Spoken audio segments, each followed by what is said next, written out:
Good evening. This is Daily Prime in local news.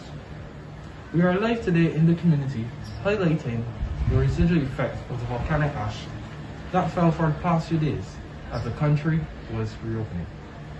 The country is partially opened and the cleanup is ongoing. Barbadians are asked to wear protective gear and be careful while cleaning because the ash is a health hazard and very slippery when wet. The ash can be stored in buckets and heavy-duty garbage bags to be picked up by the authorities to be disposed correctly.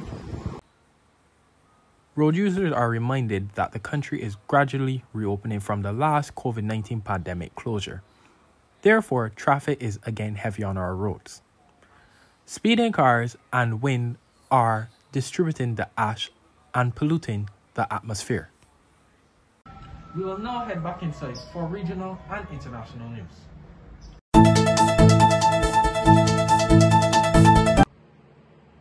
On the international scene, a gunman has killed 8 people in the US.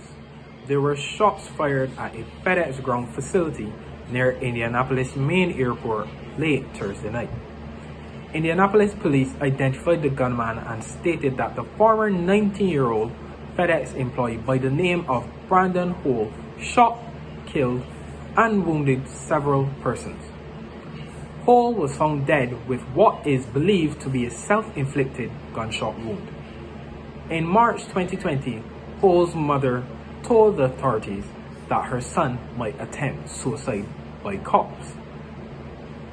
This morning, as the country reels from yet another mass shooting, many looking for answers on what, if anything, will be done.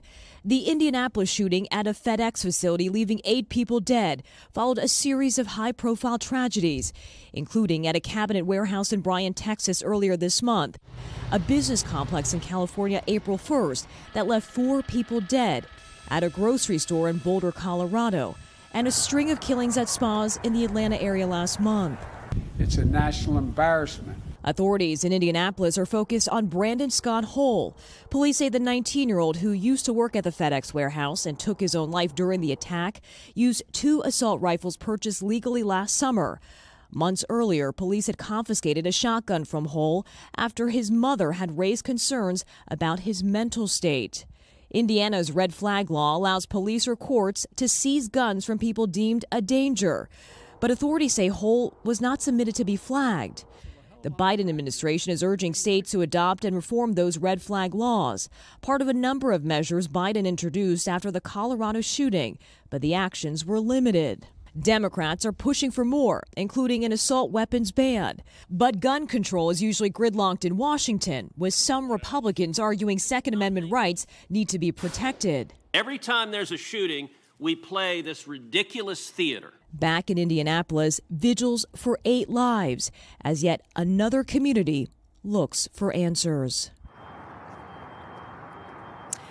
And the shooter's family released a statement this weekend which reads in part, "We are devastated at the loss of life caused as a result of Brandon's actions. We tried to get him the help he needed." Meanwhile, 4 of the 8 shooting victims were members of the local Sikh community, and I was told that some family members in India are now making travel arrangements to bury their loved ones. All right. Kathy Park for us there in Indianapolis. Kathy. In regional news today, many regional neighbors are shuttling supplies by boat to St. Vincent to assist in dealing with the much-needed supplies due to the recent eruption of the La Sofia volcano, which has severely impacted inhabitants. A boat taking supplies from St. Lucia to St. Vincent sank when it was almost at its destination. Though all the supplies were lost, thankfully the 3 persons on board were rescued by another boat. However, this will not halt the assistance being provided. We continue to encourage member states of CARICOM to keep contributing and praying for our brothers and sisters in St. Vincent to get back to a normal way of life. We're here at the Munishwars Wharf, where the MENA vessel with the capacity to hold over 300 tons is being laden with supplies for St. Vincent and the Grenadines. Large packages of rice, water, face masks and food supplies were stacked high at the Monichoirs Wharf, where members of the Civil Defense Commission, assisted by ranks from the Coast Guard, worked tirelessly to load the Miss Mina vessel with more than 300 tons of needed supplies for St. Vincent and the Grenadines. Guyana's CARICOM sister is still reeling from the aftermath of the Lasso Fre volcano eruption on April 9th. The volcano, dormant since 1979, started showing signs of activity back in December. Now Guyana, like other nations, are continuing efforts to provide much-needed supplies to the Caribbean nation. CDC head Colonel Kester Craig explained that with the Miss Mina vessel filled, the CDC is expecting 2 other vessels within days to deliver more supplies. So we have here more than enough items to fill the first vessel, and whatever remain would go on the additional vessels that we're putting in place. When will the additional vessel be here? There's one vessel that is scheduled to leave to take containerized supplies on Thursday. That's tropical shipping. And then there's another vessel that we're still finalizing the exact date, but it may either be Friday or Saturday. As supplies continue to pour in, Colonel Craig relayed that the supplies have an estimated value of over $50 million, but more is still needed. It's not going to be just a one-off activity. It's going to be over the course of weeks, probably months, because it will take time for the country to recover and start getting back on the trajectory of normal operation. So I would like to appeal not only to the business community. We know we have received from some members of the business community, but we're asking for those who have not contributed to this noble cause as yet to step up and provide needed supplies and relief to the people of St. Vincent and the Grenadines. Apart from that, we also call on the public, like the citizens of St. Vincent and Grenadines, if there is any similar event that impact Guyana, we would need the help from other people. Need the help from our brothers and sisters in the region. So this is a very good time, and no matter how small is it, for you to provide that support. Minister within the Public Works Ministry, Deodat Indar, who was also at the wharf, commended the support from the private sector. The CDC has been coordinating this effort, and we are very happy, as you can see the logistics behind it. But the private sector, through the Private Sector Commission, GCCI, and the whole private sector network, I mean, they really came out and they've donated, to this this disaster relief initiative. Where we're gonna dispatch the vessel. I think it's today the vessel is being dispatched sometime to go off to St. Vincent and the Grenadines to help our Caribbean neighbors. So I believe it's a good effort. It's a coordinated effort.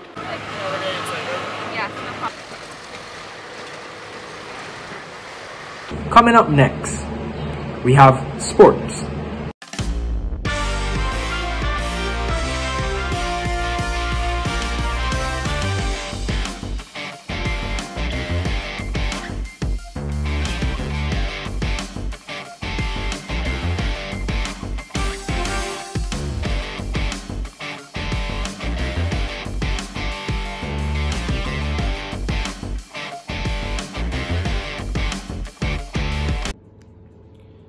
Thank you, Burgess. Good evening. My name is Antoine Gill, bringing the sports to you. In the football world, PSG knocks out last season's cup winners, Bayern Munich, on away goals, moving towards the semi-finals of the UEFA Champions League. Here's a look at this coverage. Maar bijna iedere aanval van Paris Saint-Germain is levensgevaarlijk. Müller. En hier de kans. Choupo-Moting. En dan zie je het inderdaad gebeuren. Dan wordt het 0-1. Het is ongelooflijk. Het is tegen de verhouding in. Maar ja, wie maalt daarop aan Duitse zijde? Erik Maxime. Choupo-Moting maakt er 0-1 van. Thomas Müller. Moving towards the semi-finals, we have Premier League's Manchester City facing last season's finalists PSG, and Premier League's Chelsea facing the 2017 to 2018 season cup winners Real Madrid. In other news, the UEFA Europa League has also reached the semi-finals. With Premier League's Manchester United facing Series A's Roma and La Liga's Villarreal facing the Premier League's Arsenal. Here's a look at the quarterfinals game between Manchester United versus Granda. Let's take a look at this coverage. Tonight, Pogba, Cavani! His 50th European goal. Edinson Cavani, clinical. 1-0 United, already on the way to the semi-finals. That was definitely one of them. Comes a dangerous cross, the header. Well saved, David De Gea.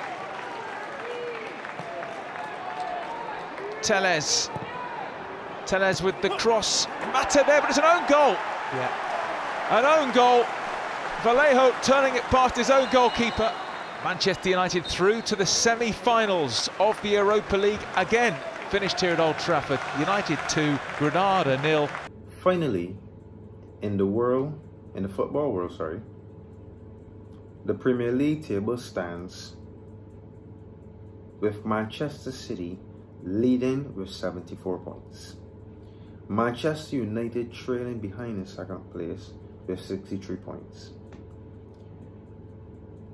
Trying and hoping to secure a spot in the UEFA Champions League next season.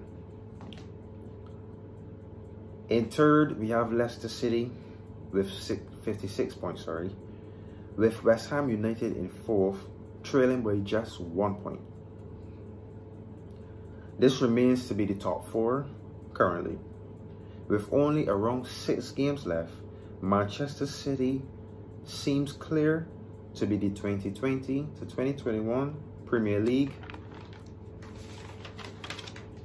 winners, with Manchester United seemingly securing second place. With a number of games to be played, 5th place Chelsea, 6th place Liverpool, and 7th place Tottenham all fight to make top 4 in the Premier League, hoping to gain a place in next season's UEFA Champions League. And that's it for sports.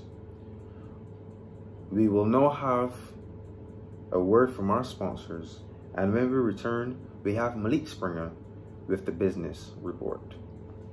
Thank you.